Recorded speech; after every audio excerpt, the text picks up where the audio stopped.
Hi guys, welcome to this webinar where we're going to take the opportunity to show you some of the most interesting and relevant features that have come out of the Workday 32 update. My name is Aruna Muthu and I'm a Workday consultant at Ataraxis.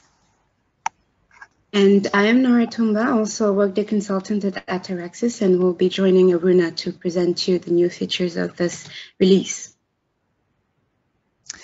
The objective of today is to provide you with a clear understanding of the upcoming changes in Workday 32, and of course also to enable you to consider what is applicable to your company and where we at HR Path can assist you. Throughout this webinar, if you have any questions, please do note them down, because afterwards you'll have the opportunity to email us directly and we can get back to you individually on your questions. So Nora, should we go back to the objective screen? Great, this one here. So the modules that we're going to be covering today will start with HCM and reporting, absence, time tracking, and then we'll finish with core and advanced compensation. So I'd like to highlight the importance of Workday Community first of all. So all the features in the releases are actually based on real customer experiences. So please do keep raising or voting on brainstorms like you already are. And if you're not familiar with what a brainstorm is, essentially it's the mechanism which Workday Community uses to collate real customers' demands, if you like. So if there's something that you would like to see in the system, or there's a gap in your business in the system and you want to see it happen, raise a brainstorm. And if it gets enough votes, Workday actually takes that into account in the next releases. As always, please bear in mind the safe harbor statement.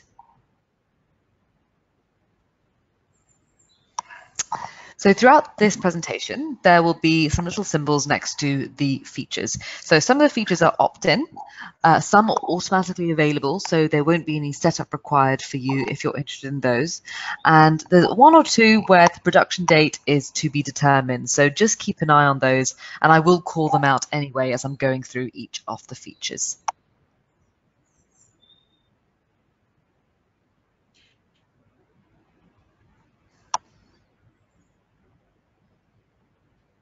So with that said, we will start with HCM, the new features in this module. And the first one that we picked to present to you today is the change that is occurring in the hours of period activity pay. So from now, customers will be enabled to enter a worker's hours on period activity pay assignments so that their hours for reporting and regulatory requirements will be tracked more accurately. So actually, you can now track work and service hours directly on a period activity assignments. The hours will be split evenly between the number of payment associated with the assignments. And this new features is entirely opt-in, and there is no longer need to track the hours outside of Workday or to load hours via external integration. Our second features is the autocomplete hire from Workday Recruiting. So this is a pretty nice new feature, since it will help you save time actually. So now customers will have a new option on the hire business process to help reduce manual effort, as I was saying. So you can now automatically complete the hire initiate step using information entered in Workday Recruiting, thus skipping steps that are not sub-processes of the hire event. So this will be possible thanks to a new Enable Autocomplete checkbox that enables you to automatically complete business process events easily and bypass on approvals, reviews, to-dos, and notifications on these events. This feature is only available for business processes that are configured to support autocomplete. And it is designed actually to support Workday recruiting customers where the initiation step does not require any data updates for some or for all the higher events. And the preference is to validate the data, and automatically complete the business process.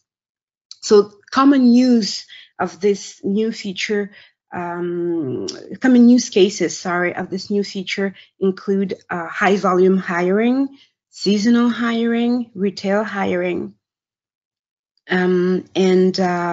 Just to let you know, previously, manual intervention was required to complete all business processes, even if these BPs had all the necessary information pre-populated to complete them. So now, with this new feature, you can just automatically complete your new forms. Our third feature here concerns the full-time equivalent.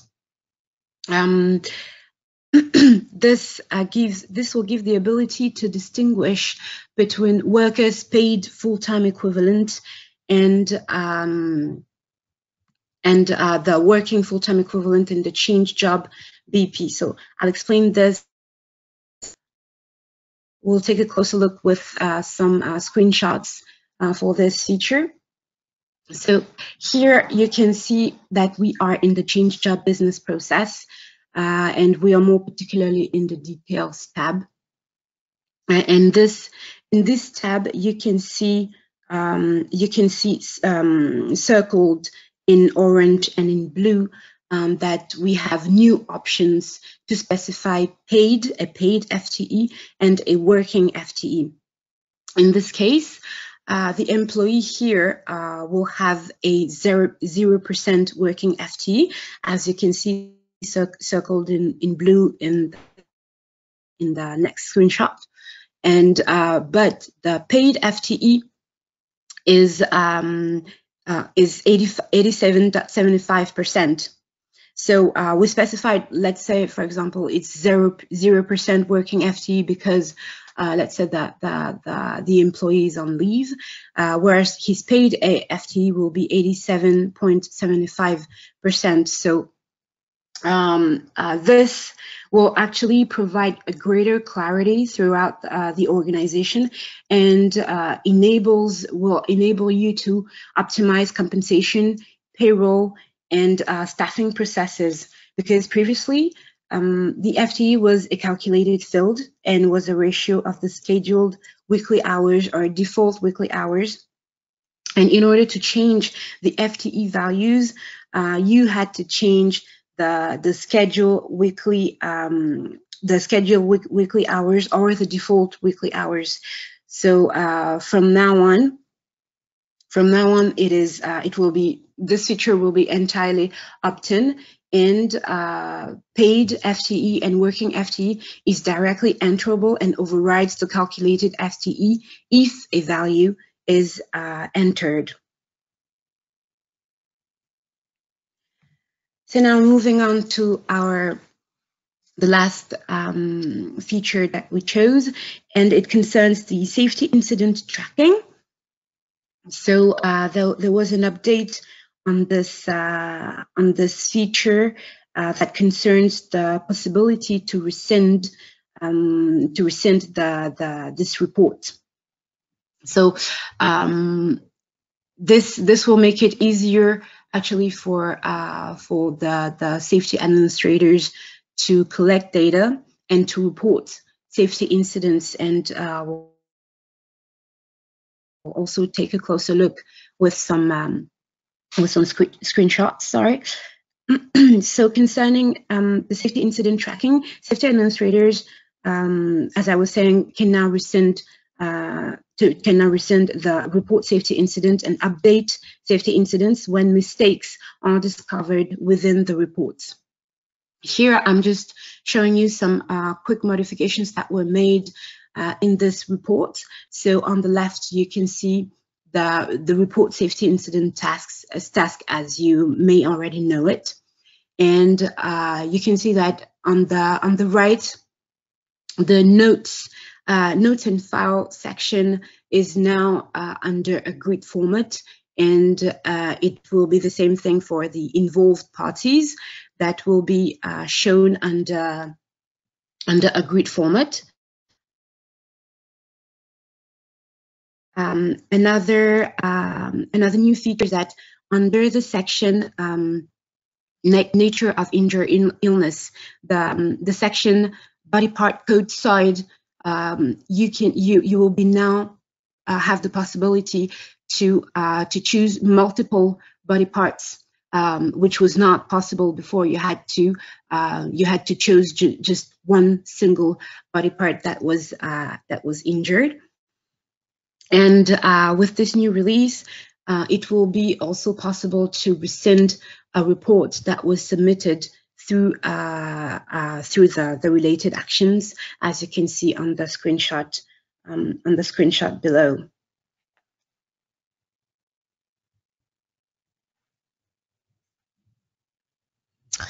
Now let's take a look at some of the features that came with absence. I'd like to just say that some awesome updates came with Workday 32 for absence that I'm personally very excited about, so I hope you guys feel the same way. So the first feature is an opt-in feature, and it's regarding the reason for absence table requests. So in more detail, Workday 32 enables workers to select a reason now when they're entering or correcting time off that uses an absence table. So when setting this up and configuring your absence tables, you'd have the option to set up those reasons and indicate if they're optional or required. So reviewers, when they're approving absence requests, can now see the reason entered for that request once it has been submitted. So of course, this improves absence accuracy quite a bit. And do bear in mind, this is an opt-in feature though, so it's not something that you have to use, but the option is there if you would like to set it up. The second feature is automatically available, and this is one of my favorites. This is regarding work schedule calendars. So if you're using work schedule calendars today, you might really see why this feature is going to be quite useful. So Workday 32 now makes it easier for you to maintain and assign work schedule calendars via new schedule calendar groups, which I'll dive into in a moment in some screenshots. And also there's expanded usage of work schedule patterns. So now you can have up to 53 weeks of work schedule patterns configured instead of just 2. So of course, that's nearly a year. Well, it is a whole year of work schedule patterns that you can define. So the first element of the update is regarding work schedule calendar groups, and customers can create groups based on whatever makes sense for their organization. So that's for you guys. So whether that's based on country, region, or department, anything else, you can create groups based on what makes sense for you. So when you run the task to create the group and you actually create those groups, you can then assign work schedule calendars based on that task. So it is already available in most tenants. So actually you probably won't need to do much setup for this if you want to use it at all. So quite a good one to have a look at if you do currently use work schedule calendars. So this screenshot looks a little bit at how you actually then assign the work schedule, and quite simply, as you can see here, we have an example of a worker, Ben Adams, and you want to assign a work schedule to him, and now you have the option to select by group. So if you select by group there, you are given the list of groups that obviously you already pre-configured, and you can actually assign him a work schedule according to that. So that simplifies the assigning process for sure, instead of needing individual eligibility rules.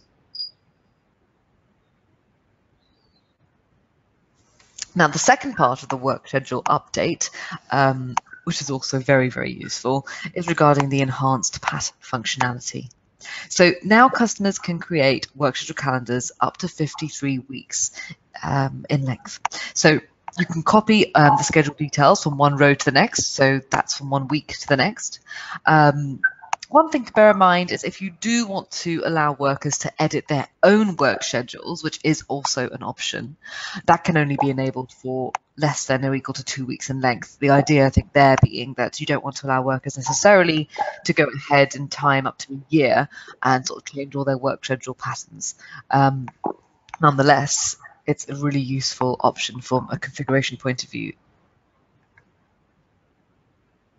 And here we can see how that is actually configured. So on the work schedule, you can see the rows there for each week.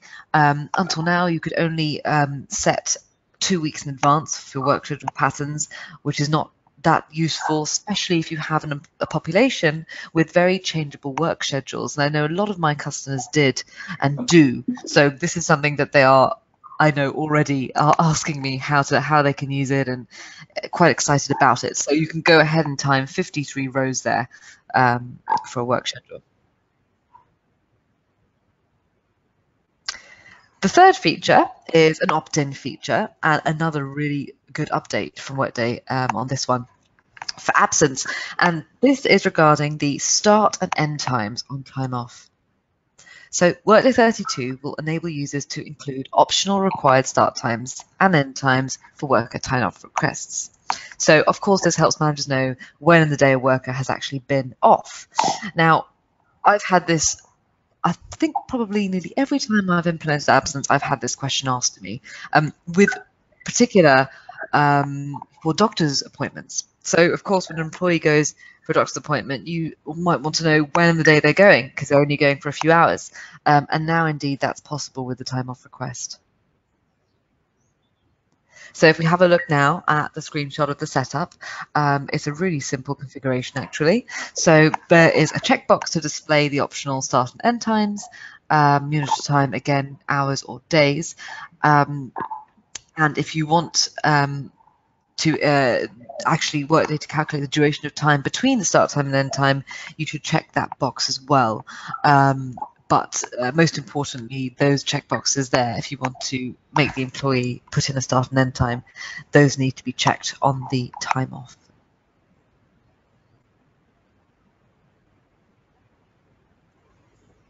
So here you can see an example from an employee point of view and a manager's point of view. So on the left-hand side of the screen, you have an employee requesting absence, and indeed they are here inputting the start and end time of those absences, and that is because on the time off plan, the displayed start and end time box has been checked. And then on the right-hand side of the screen, you can see the manager's view in their inbox once that absence request has been submitted from the employee, and they can indeed see the exact start and end times of their absence. Okay, so now I'll move on to our next module, that is time tracking. And first new feature that we'll see here concerning this module is the possibility for project managers to review project time. So with this release, Workday will deliver a new process that enables project managers to review and bulk approve project time for multiple project workers, and this in a consolidated view, making the approval process faster and more efficient. So this is quite a simple but very nice new feature for project managers who will be able to run the task review project time, and that and this task should previously be set up by using the edit project time approval settings. And then project managers will have to be given access to review project time to review project time by adding security groups to project managers. So this is a new feature that requires a setup. And if this new feature is not uptaken, project managers will still be able to continue to approve the time of their teams through the inbox, actually. Our next feature concerns the calculation of time across weeks. Workday will update the consecutive day calculation so it captures time outside the weeks, helping you to meet statutory requirements without actually manual workarounds. This feature is also an opt-in feature, so it requires a setup if you want it in.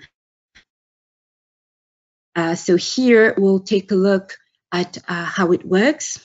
So you have here a worker who has entered time for 5 days in the current week that you can see in the upper part of the screen, and 3 more days for the coming week. So this worker has 8 consecutive days. When we look at the time block details for the 7 consecutive days, we can see that overtime is not currently tagged. It is tagged actually as a regular time. So we'll need to go in the edit consecutive day calculation task, and we'll just have to tick the new checkboxes that we'll have that are circled here in red, and tick the new checkboxes before rerunning the calculation. So actually, this is what I was explaining before. The consecutive day time calculation will be enhanced to work across calendar weeks and to allow more flexible configuration and improved ease of use. Additionally, you can now configure consecutive day calculations to reset the consecutive day counter after tagging the first instance of overtime, and you will be able to comply with consecutive day regulations without the need for complex workarounds or manual edits. So as I was saying, those two new checkboxes are by default disabled. So when you check them, for example, the first one, allow rolling consecutive day, this will allow consecutive day calculations to capture time across weeks when calculating overtime. And when the second one, reset after consecutive day found, when this one is enabled, it will stop consecutive day calculations from generating overtime for every consecutive day after the first instance of overtime. So when you enable these settings, you will of course need to rerun calculations so that changes are reflected on the calendar.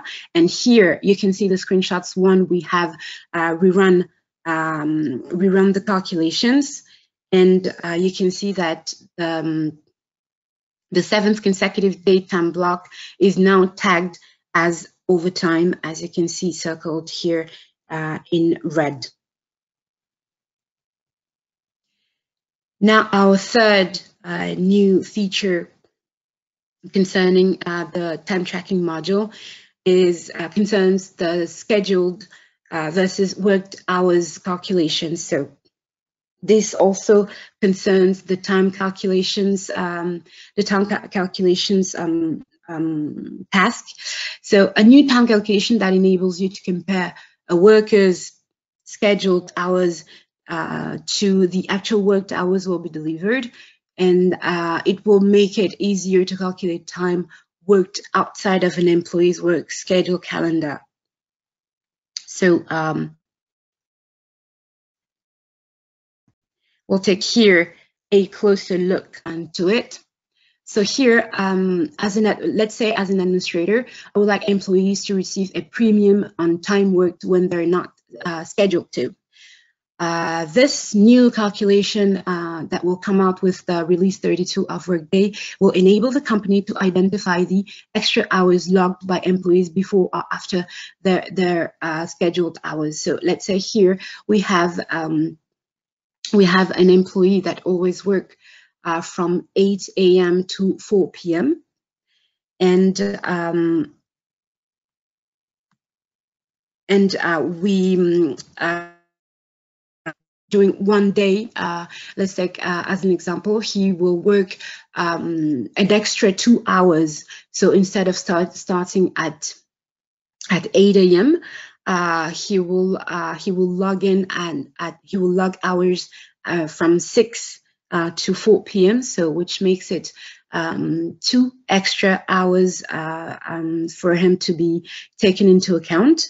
So now through the create time calculation task, I need to set up a schedule deviation calculation. And this, as you can see here on the screenshot, this schedule deviation calculation, in my example, I took the liberty to call it premium overtime. So this calculation should block actually the hours worked outside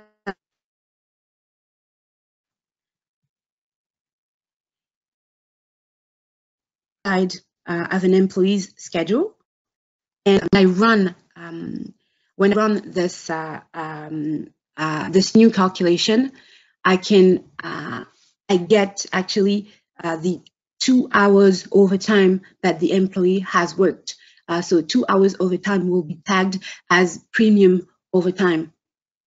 So this employee receives the corresponding amount of extra time as premium overtime.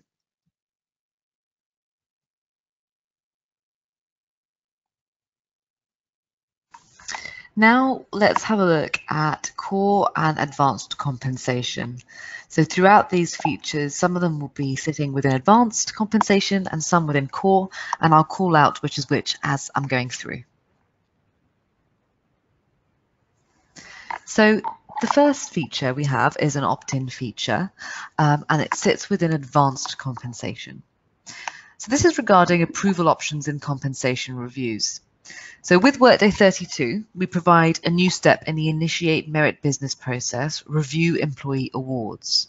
So you can now see awards similar to the Complete Employee Awards step, but will have access to edit and approve all awards at once.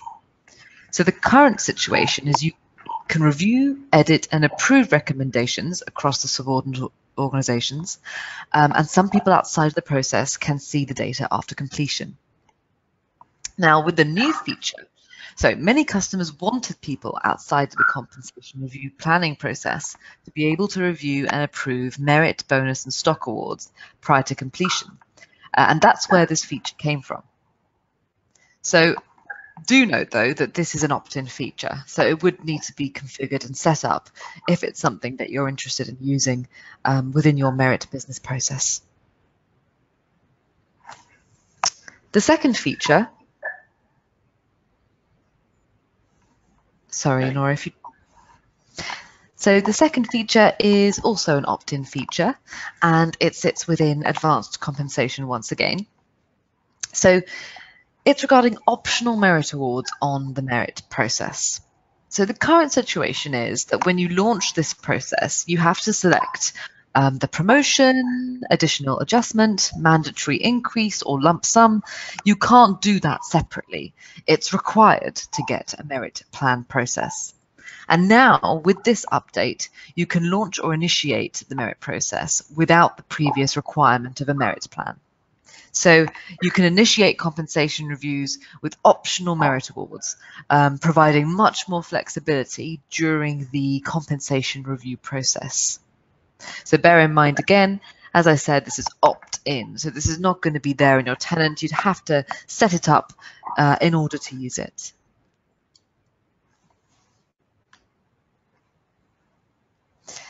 The next feature, again, an opt-in feature, sits within compensation. So Just to give a little bit of a background here, the wage theft prevention notice is something only relevant to some countries, in particular the United States. So if you have employees sitting in the US, this will be of interest to you. So legally in the US, employers have to give a written notice of wage rates to all their new hires. This notice includes rates of pay, including overtime rate of pay, and things like that. So previously in Workday, this document, the wage theft prevention notice, was only available as part of a sub-process. So as part of change job, hire, add additional job, and request compensation change. But now with Workday 32, you can generate this document as a standalone. So that's quite useful. So Workday can generate and send out the document outside of a business process. The next feature is, sorry, Nora, do you mind going back to the next slide? Thank you. So the next feature is also sitting within compensation, and it is an opt-in feature again. So this is regarding work tags for referral pay. So Workday 32 will enable you to automate the costing of referral payments to hiring organizations, reducing manual effort and improving efficiency. So of course, this is only relevant if you have recruiting as well in the system. So currently, Workday would default to being costed to the organizations of the referrer. But now with this new feature, you can automate the costing of referral payments to the hiring organization and not the organization of the referrer. So Workday will provide new configuration options on the one-time payment plans when the type is referral. And this new configuration option would allow you to automatically cost the one-time payments to the new hires organization. So if we now take a look at the screenshots to see an example, we can see a use case here where Betty Lou is referring Arnell for a position in the IT help desk, and Arnell is then hired. And Betty receives a very nice referral payment of $2,500. And then what Workday now does is that payment is costed automatically to Arnell's organization. So we can now have a little look at the setup of that. So it's quite a simple setup, really. So we have a one-time payment planned here of a standard referral, off the one we just spoke about. As you can see, the target amount there is $2,500 for the referral. And there's a checkbox now where the cursor is hovering over, called cost to new hire organizations. So you simply have to check that box in order for Workday to automate the costing of the referral payment to Arnell's hiring organization. And I think in the next screenshot, it's just highlighted to see where that checkbox is in case you missed it there. That would need to be checked if you wanted to utilize this feature.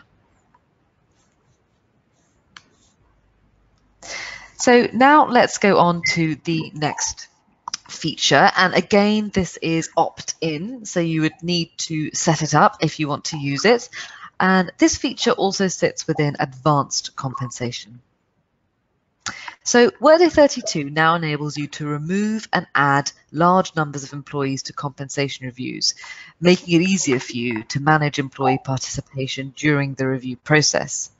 So the way it currently works is during the merit process, when the customer needs to add or remove employees, so that's you guys, when you're doing that, you can either do it based on eligibility rules or by employee, and that's a very long and manual task, to be honest, at times. And now, with the new feature, you can use this task, mass operation management. You can use it to add and remove employees en masse by creating a custom report. So you can configure mass operations management, and within that, the task is actually called compensation review maintain employee participation. And when you set that up, you'd be able to mass remove or add workers from the custom report to an in-progress compensation review process. So if we take a look at the screenshot, we'll be able to look at how actually the setup is. Now, don't worry too much about the actual setup right away, because of course you'll get help when you're trying to set this one up, as it's a little bit more involved as well.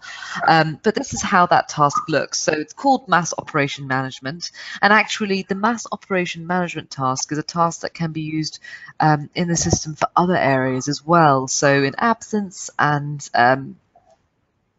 time tracking as well, it can be used for various things. So here we're just looking at the use case of using it for adding and removing employees to in-progress compensation reviews. So as you can see there, the mass operation type is indeed compensation review, maintain employee participation. And then we have the input report, and that's the custom report that you would have to build for your organization to define the employees going into or being removed from a compensation review process.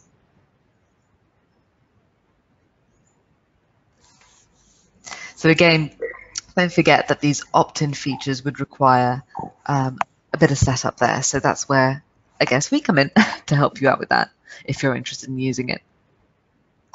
So now let's come on to the final feature within compensation, and this sits within advanced compensation once again, but this one is actually automatically available, so there's no setup required. This feature will be inside your tenants already, ready to use. So essentially compensation review statement management has been improved. So with Workday 32 we deliver a new task. It's called View Compensation Review Statements, and it is, as it's self-explanatory, it is to help manage compensation review statements. So currently, during the compensation reviews, customers have standard reports, so you have standard reports that you can use to supervise and follow the campaign. Some customers use the merit statements for this. Now, this feature has been reviewed to make better the statement management. So with this new feature, obviously it'll help compensation reviewers and administrators have a better experience. The statements are centralized in one location in Workday now, and users can access and generate easily the statements for the organizations that they support. You can also launch the batch printing of only what you need. And of course, what's also recommended is you can add this task under the compensation review dashboard as well. So this is something, as I said, that's automatically available, so no setup required, and this gives a nice new view and a better administrator experience as well when reviewing statements.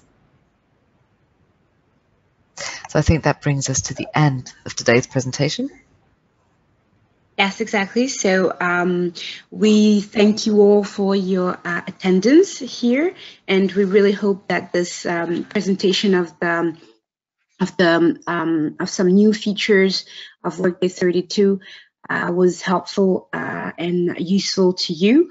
As my colleague said in the beginning, if you have some questions, we hope that you had time to write them down, and don't hesitate to send them to the address that you can see here in the webinar, and we will of course take the time needed to answer to all of your questions.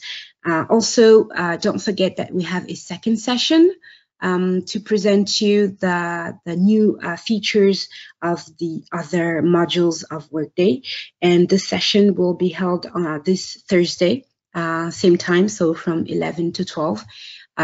So Thursday morning, and I hope that we will see you all there with brand new questions, and of course we will be more than happy to support you in your use of the new features of Workday. I just want to quickly add on that I can see that some hands were raised during the presentation, and we had a couple of questions. One was about whether we're going to send this out to you, and of course not only are we going to send the slide deck to you, but the session is being recorded, so you'll be able to go back to a feature that was relevant to you and you want to understand more about. You can see it again, and I think also we had some questions about if we could go over a point again during the webinar. So sorry that we missed that one. But of course, when you've when you receive this presentation and you have questions or you want to go over a feature more, that's absolutely fine. And please do email us and we will take the time then to reach out to you directly to answer those questions. Yes, exactly. So thank you all for your attendance today and hope to see you all again this Thursday morning. Thank you. Bye.